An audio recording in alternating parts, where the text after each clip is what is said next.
So in this video we will have a detailed discussion. हम इस video में discuss करेंगे कि किस तरीके से सी प्रोग्रामिंग लैंग्वेज में एक फंक्शन जो बेसिक सी फंक्शन होता है वो किस तरीके से एक स्ट्रक्चर रिटर्न करता है। हमने देखा है हमारे काफ़ी वीडियोस में कि एक जो सी फंक्शन होता है वो क्या करता है, इंटीजर वैल्यूज़ रिटर्न करता है, कैरेक्टर वैल्यूज़ को रिटर्न करता है और कई बार बूलियन वैल्यूज़ भी रिटर्न करता है। लेकिन इस वीडियो में हम देखेंगे कि किस तरीके से एक फंक्शन स्ट्रक्चर को रिटर्न करता है सी प्रोग्रामिंग लैंग्वेज में। सो बेसिकली हम एक एग्जांपल लेंगे स्टूडेंट का और उस स्टूडेंट के लिए हम बनाएंगे एक डिज़ाइन करेंगे एक फंक्शन, जो फंक्शन और वही फंक्शन क्या करेगा, वो हमको एक स्ट्रक्चर रिटर्न करेगा। हम स्टूडेंट्स के नेम, रोल नंबर और मार्क्स वगैरह कुछ एंटर करेंगे और उसकी हेल्प से इस पूरे कंसेप्ट को समझने की कोशिश करेंगे। तो आइए शुरू करते हैं। So starting the program include, जो कि बहुत बेसिक चीज़ है। आई होप आप सबको पता होगा कि किस तरीके से सी प्रोग्राम में हमारा पहला स्टेप जो रहता है वो रहता है इंक्लूड करना standard input output header file को। एंड देन हम बनाएंगे एक स्ट्रक्चर, किस नाम से, स्टूडेंट के नाम से। और हम क्या करेंगे, इस स्टूडेंट की बेसिक डिटेल्स लेंगे। बेसिक डिटेल्स जैसे उसका नेम। अब नेम क्योंकि एक स्ट्रिंग है और स्ट्रिंग किससे बना है, कैरेक्टर से, तो इसलिए यहाँ पे हमने क्या करा, एक कैरेक्टर नेम नाम का स्ट्रक्चर मेंबर बनाया और उसकी कैपेसिटी या वो कितने कैरेक्टर्स होल्ड कर सकता है, 20, राइट। ऐसे ही उसका रोल नंबर एंड उसके मार्क्स। तो एक बार हम थोड़ा जरा इसको क्लियर कर लेते हैं कि क्या स्टूडेंट जो हमने बनाया है, स्टूडेंट स्ट्रक्चर जो बनाया है, उसके structure members name, role number और मार्क्स और उनका डेटा टाइप्स किस तरीके से हमने लिया है या वो किस तरीके से आगे काम करेगा। तो मैंने आपको नेम का बता दिया कि किस तरीके से नेम जो होती है वो किसी भी पर्सन का जो नेम है वो किस में काउंट होता है, एज अ स्ट्रिंग होता है, राइट। तो स्ट्रिंग जो होगी उसको जब किसी भी मेमोरी में या कंप्यूटर मेमोरी में स्टोर किया जाएगा तो कैसे स्टोर किया जाएगा, कैरेक्टर बाय कैरेक्टर। इसलिए यहाँ पे हमने क्या करा, जो हमारा डेटा टाइप था वो किस टाइप का लिया, कैरेक्टर टाइप का, राइट। रोल नंबर किसी भी स्टूडेंट का क्या होता है, इंटीजर वैल्यूज होती है, तो उसके लिए हमने डेटा टाइप क्या लिया, इंट। अब जो मार्क्स हैं, मार्क्स हमारे कई बार किस में आते हैं, पॉइंट्स में आते हैं, डेसिमल में आ सकते हैं, लाइक 25.5, 60.5, 70.5 या 20.4, 20.3, राइट। तो इसलिए यहाँ पे हमने मार्क्स को कौन सा डेटा टाइप असाइन किया, फ्लोट। क्योंकि फ्लोट डेटा टाइप क्या करता है, फ्लोट डेटा टाइप होल्ड करता है डेसिमल वैल्यूज को, राइट। सो ये तो था हमारा स्ट्रक्चर का बेसिक डेफिनेशन जो हमने स्टूडेंट बनाया। अब आगे बढ़ के हम देखते हैं कि किस तरीके से फंक्शन बनाया जाता है, राइट। सो आइए देखते हैं। अब हम क्या करेंगे, अब हम बनाएंगे एक फंक्शन। ओके, सो यहाँ पे मिस्टेक हुआ, मैंने डबल एस ले लिया, स्ट्रक्ट स्टूडेंट, और नाम ले लेते हैं क्रिएट स्टूडेंट। हमारे फंक्शन का हमने क्या नाम रख लिया, क्रिएट स्टूडेंट, राइट। ओके, सो अब इसमें बनाते हैं एक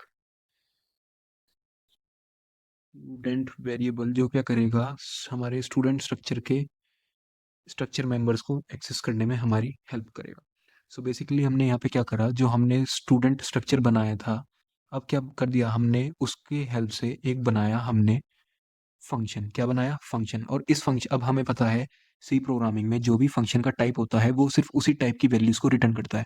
लाइक अगर इस क्रिएट स्टूडेंट के आगे स्ट्रक्ट स्टूडेंट ना लिख के, मान लीजिए यहाँ पे स्ट्रक्ट स्टूडेंट ना होके यहाँ क्या होता, इंट होता, तो ये किस टाइप की वैल्यूज रिटर्न करता है, इंट टाइप की। अगर यहाँ इंट की जगह पे कैर होता तो ये किस टाइप की वैल्यूज रिटर्न करता, कैर टाइप की। लेकिन क्योंकि यहाँ पे क्या लिखा है, यहाँ पे लिखा है स्ट्रक्ट स्टूडेंट, तो ये क्या करेगा, एक हमको स्ट्रक्चर वैल्यू रिटर्न करेगा। क्या रिटर्न करेगा, स्ट्रक्चर वैल्यू, राइट।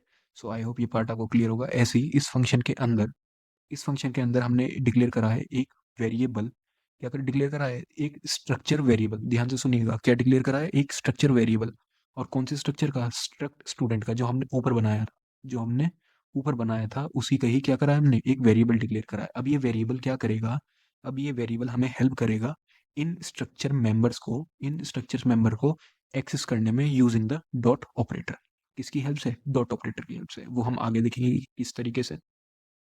तो हम क्या करते हैं, हम इसमें कुछ वैल्यूज डालते हैं, जैसे कि स्टूडेंट का नाम ले लिया जॉन, उसका रोल नंबर सपोज कीजिए 20 और उसके मार्क्स ले लेते हैं 90, राइट। ये और हम यहाँ से क्या करा लेते हैं, रिटर्न करा लेते हैं हमारे एस को। अब क्या करेंगे, अब हम बनाएंगे एक मेन फंक्शन। क्या करेंगे, मेन फंक्शन बनाएंगे और उसमें इस struct student create student function को क्या करेंगे, कॉल करेंगे। तो आइए देखते हैं उसे भी। So in main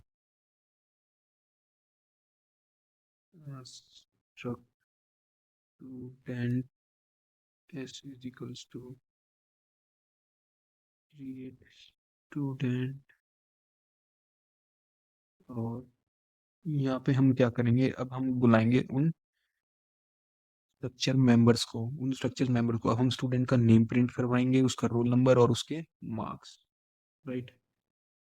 name of student is, name of student is percentile S N और एस डॉट नेम। अभी मैं आपको सब क्लियर करूंगा कि किस तरीके से स्ट्रक्चर मेंबर्स को वैल्यूज इनिशियलाइज हो रही है, किस तरीके से उनको एक्सेस किया जा रहा है, ये परसेंटाइल एस और ये बैकस्लैश एन क्या है। अभी मैं आपको सब चीजें वन बाय वन बताऊंगा। पहले कोड लिख लेते हैं, फिर उसे आराम से बैठ के डिस्कस करेंगे। Print F roll number of the student is percentile D N comma S dot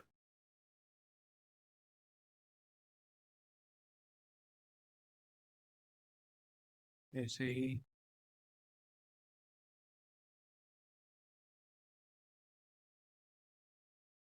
of the student are percentile dot to f backslash n और s डॉट उसके मार्क्स, राइट। और हम करा देते हैं हमारा रिटर्न 0। सो बेसिकली जो हमने ये कोड लिखा है ये किस तरीके से काम करेगा, जैसे कि मैंने आपको बताया था कि हमने क्या करा था, पहले बनाया था हमने एक स्टूडेंट का क्रिएट स्टूडेंट फंक्शन, जो कि हमें क्या रिटर्न करेगा, स्ट्रक्चर रिटर्न करेगा। वो हमें कैसे पता, वो हमें इस ऐसे पता है क्योंकि इस फंक्शन का टाइप क्या है, स्ट्रक्ट। क्या टाइप है इस फंक्शन का, स्ट्रक्ट, राइट। तो ये हमें क्या रिटर्न करेगा, स्ट्रक्चर। अब हमने क्या करा, जो हमने वेरिएबल बनाया था, जो हमने एक स्ट्रक्ट स्टूडेंट का वेरिएबल एस बनाया था, ये हमें क्या करने में हेल्प करेगा, ये हमें हेल्प करेगा इन स्ट्रक्चर्स मेंबर्स को नेम रोल नंबर और मार्क्स को एक्सेस करने में। अब हमने क्या करा, कर्ली ब्रेसिस में हमने कुछ वैल्यूज पास करी। जैसे फर्स्ट हमने जॉन पास करा, सेकंड हमने 20 और 90। अब ये क्या करेगा, ये जॉन ऑटोमेटिकली कहाँ पहुंच जाएगा, इस नेम पे। कहाँ पे पहुंच जाएगा, नेम पे। ऐसे ही रोल नंबर कहाँ पहुंचेगा, रोल नंबर हमारा पहुंचेगा, ये 20 पहुंचेगा हमारा किसके पास, रोल नंबर के पास। किसके पास पहुंचेगा, 20 रोल नंबर के पास। और ये 90 कहाँ पहुंचेगा, ये 90 पहुंचेगा इस मार्क्स के पास, राइट। और हमने क्या करा, इसे रिटर्न करवा दिया। अब हमने मेन फंक्शन में क्या करा, इस स्ट्रक्ट स्टूडेंट को हमने क्या करा, कॉल करा। क्या करा, कॉल करा। यहाँ पे हम क्या कर रहे हैं, इस फंक्शन को कॉल कर रहे हैं। तो यहाँ पे लिख देंगे calling the function, calling the function. तो यहाँ पे हमने क्या करा, इस क्रिएट स्टूडेंट को कॉल करा, राइट। सो अब हमने क्या करा, नेम स्टूडेंट के नेम प्रिंट करवाया। तो name of the student is percentile S. तो ये बेसिकली परसेंटाइल एस किस लिए है, जब भी हमें कोई स्ट्रिंग इनपुट लेनी हो या आउटपुट करानी हो तो हम किसका यूज करते हैं, परसेंटाइल एस का यूज करते हैं सी प्रोग्रामिंग लैंग्वेज में। और ये बैकस्लैश एन ये बेसिकली स्पेस प्रिंट करवाने के लिए है बीच में, राइट। सो परसेंटाइल एस और एस डॉट नेम। तो ये एस डॉट नेम क्या करेगा, हमें प्रिंट करवा देगा स्टूडेंट का नेम, जो कि क्या है, जॉन, राइट। ऐसे ही मूविंग फॉरवर्ड हम क्या कर रहे हैं, स्टूडेंट का रोल नंबर प्रिंट करा रहे हैं। Role number of student is percentile D. So percentile D क्या करता है, सी प्रोग्रामिंग लैंग्वेज में ये इंटीजर वैल्यूज का इनपुट और आउटपुट प्रिंट करवाने के लिए और इनपुट लेने के लिए यूज होता है, राइट। तो एस डॉट रोल नंबर। और ऐसे ही marks, marks sorry spelling mistake हुआ था। मार्क्स अब क्या करेंगे, अब हम स्टूडेंट के मार्क्स प्रिंट करवाएंगे। तो यहाँ पे हमने अगर आप ध्यान देंगे तो यूज करा परसेंटाइल डॉट टू एफ। तो डॉट टू एफ का मतलब क्या है, इसका मतलब ये है कि पहले तो एफ का मतलब है कि फ्लोट। क्या मतलब है, फ्लोट। कि ये सी कंपाइलर को ये बताएगा कि यूजर किसको प्रिंट करवा रहा है या किसका इनपुट ले रहा है, फ्लोट वैल्यूज का, किसका, फ्लोट वैल्यूज का। और ये डॉट टू का मतलब है कि डेसिमल के बाद दो वैल्यूज, डेसिमल के बाद दो values, and followed by S dot marks, तो उस स्टूडेंट के मार्क्स। तो आपने देखा होगा किस तरीके से हम इस स्ट्रक्चर वेरिएबल एस और डॉट ऑपरेटर का यूज करके इन वैल्यूज को एक्सेस कर रहे हैं। तो हमारा आउटपुट क्या आना चाहिए, हमारा आउटपुट क्या आना चाहिए, हमें आउटपुट मिलना चाहिए इस प्रोग्राम का कुछ इस तरीके से, कुछ इस तरीके से। पहले उसका नाम जॉन, फिर उसका रोल नंबर 20, और फिर मिलने चाहिए उसके मार्क्स 90। तो आइए देखते हैं कि क्या आउटपुट आता है। एक बार इस पूरे प्रोग्राम को रन करके देखते हैं। थोड़ा सा स्क्रीन को छोटा कर लेता हूँ। राइट, आइए रन करते हैं। सो जैसा कि हमने देखा था, जैसा मैंने आपको बताया था, बिल्कुल वैसे ही हमें आउटपुट मिला है। Name of student is John, role number of student is 20 और स्टूडेंट के मार्क्स 90। सो आई होप इस वीडियो की हेल्प से आपको क्लियर हुआ होगा कि किस तरीके से हम सी प्रोग्रामिंग लैंग्वेज में एक फंक्शन से स्ट्रक्चर को रिटर्न करवाते हैं। Thank you.